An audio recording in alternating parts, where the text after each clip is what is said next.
മണ്ണാർക്കാട് വന്നു കഴിഞ്ഞാലേ ബീഫ് ബിരിയാണിക്ക് ഞാൻ സജസ്റ്റ് ചെയ്യുന്ന ഒരു ഹോട്ടലുണ്ട്.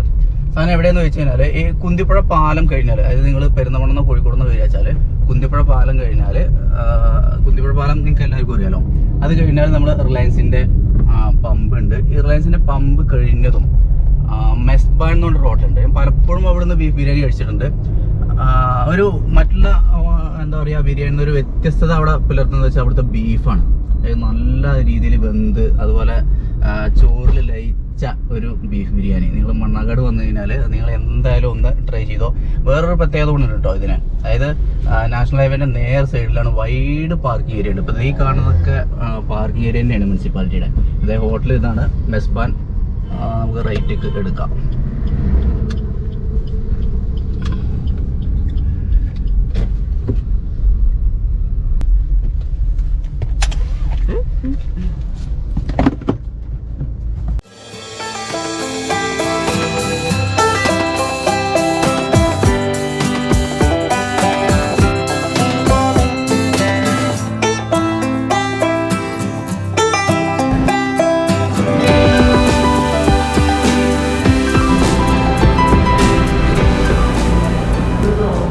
ഏറ്റവും വലിയ പ്രത്യേകത ബീഫ് ബിരിയാണിയും റൈസും തമ്മിൽ നന്നായിട്ട് ജോയിൻ്റ് ആയിട്ടുണ്ടാവും. അതുപോലെ അധികം മൂക്കില്ലാത്ത ബീഫായിരിക്കും ദിവസവും കണ്ടോ. പിന്നെ ആകെ ഒരു പ്രശ്നം തോന്നിയത് എന്താ വെച്ച് കഴിഞ്ഞാൽ ഈ പ്ലേറ്റാണ്. അത് ഈ പ്ലേറ്റ് ഇപ്പോഴത്തെ സാഹചര്യത്തിൽ എല്ലാ ഹോട്ടലിലും ഇത്തരം പ്ലേറ്റ് തന്നെയാണുള്ളത്.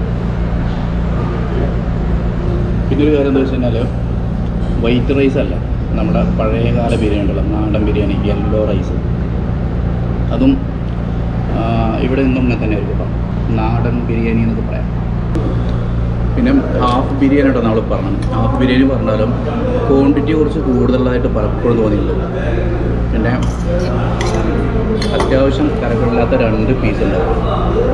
ഹാഫാണ് കേട്ടോ, നേരത്തെ ഹാഫ് ബിരിയാണിയാണ്.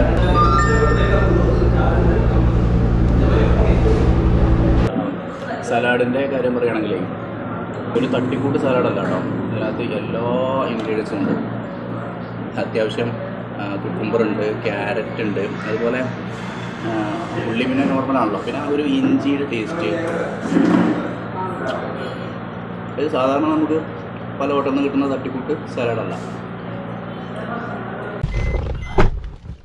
കൊള്ളാട്ടോ. ഞാൻ നേരത്തെ പറഞ്ഞ പോലെ കിടിലം ബിരിയാണി തന്നെയാണ്. സംഭവം എന്താണെന്ന് ചോദിച്ചു കഴിഞ്ഞാൽ നമ്മൾ പറയാതായിട്ട് വീഡിയോ എടുത്ത് അവിടുന്ന് അവരത് പറഞ്ഞിട്ടൊന്നുമില്ല.